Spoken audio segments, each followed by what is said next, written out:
किंजल नाम की लड़की से मिला। वो देखने में बेहद ही खूबसूरत थी। मैं भी उसकी खूबसूरती का दीवाना हो गया। मैं मन ही मन उससे प्यार करने लगा और वो भी कहीं ना कहीं मुझे चाहने लगी थी।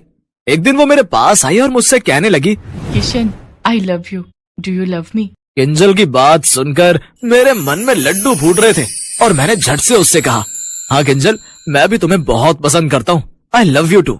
हम दोनों ही एक दूसरे से शादी करना चाहते थे और कुछ दिनों बाद हम दोनों ने शादी कर ली।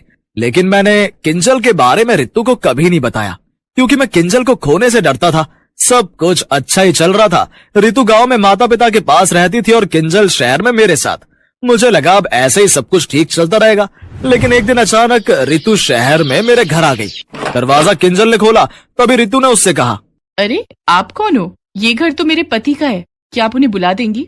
देखिए मैडम, आपको जरूर कोई गलत फहमी हुई है। इस फ्लैट में तो मैं अपने पति के साथ रहती हूँ, आप शायद गलत एड्रेस पर आ गई हैं। जैसे रितु ने मुझे किंजल के साथ देखा, वो सारा माजरा समझ गई।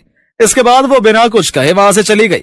मुझे इस बात का डर लग रहा था कि वो कहीं जाकर मेरे माता पिता को सारी सच्चाई न बता दे, लेकिन रितु ने ऐसा कुछ नहीं किया। वो शहर में ही रहकर एक बूढ़ी औरत के घर काम करने लगी। मैं उस समय थोड़ा मतलबी बन गया और मैंने रितु को फिर से इग्नोर किया। लेकिन इसके बाद मेरी किस्मत ही बदल गई। मेरी नौकरी छूट गई और मेरे पास कुछ भी नहीं बचा था। आर्थिक तंगी के चलते मेरे और किंजल के बीच भी दूरियां बढ़ने लगी और हम लोगों में हर रोज लड़ाई झगड़े होने लगे। ऐसा कब तक चलता रहेगा किशन? हमारे घर में राशन पानी सब खत्म हो चुका है और तुम हो कि दूसरी नौकरी ढूंढ ही नहीं पा रहे हो। अब हम क्या खाएंगे? उस दिन मैं बहुत लाचार हो गया था। मुझे कुछ समझ नहीं आ रहा था कि मैं क्या करूं। घर से निकलकर जैसे ही मैं कुछ दूर पहुंचा, मैंने देखा एक मंदिर के बाहर लाइन लगी हुई थी। मेरे पूछने पर किसी ने बताया कि यहाँ कुछ अमीर लोग खाना बांट रहे हैं। मैं भी उस लाइन में जाकर लग गया, लेकिन उस लाइन में कोई और भी खड़ा था और वो कोई और नहीं बल्कि मेरी पहली पत्नी रितु ही थी। रितु की हालत देखकर मुझे बहुत अफसोस हुआ। मैंने वहां से खाना लिया और रितु को हाथ पकड़कर उसे अपने साथ घर ले आया।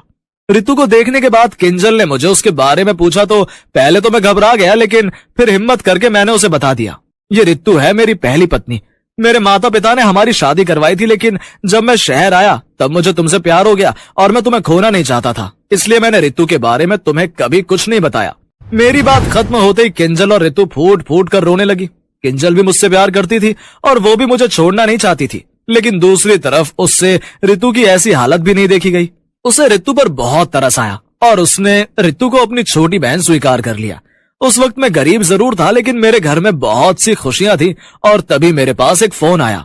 किशन जी, मुबारक हो, आपका हमारी मल्टीनेशनल कंपनी में सिलेक्शन हो गया है और आप कल से ही नौकरी पर आ सकते हैं। उस फोन कॉल के बाद तो